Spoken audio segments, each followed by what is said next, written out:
கர்த்தருடைய பரிசுத்தமான நாம மகிமைப்படுவதாக. இந்த காலவேளையிலே ஒரு நிமிட தேவ செய்திக்கு உங்களை அன்புடன் அழைக்கிறேன். பரலோக ராஜ்யம் யாருக்கு சொந்தமானது?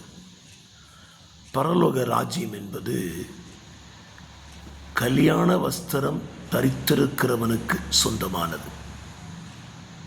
கல்யாண வஸ்திரம் தரித்திராத ஒருவனால் பரலோக ராஜ்யத்திற்குள் பிரவேசிக்க முடியாது. கல்யாண வஸ்திரம் என்பது பரலோக ராஜ்யத்திற்குள் நாம் பிரவேசிக்கக்கூடிய இரட்சிப்பின் வஸ்திரத்தை குறிக்கிறது.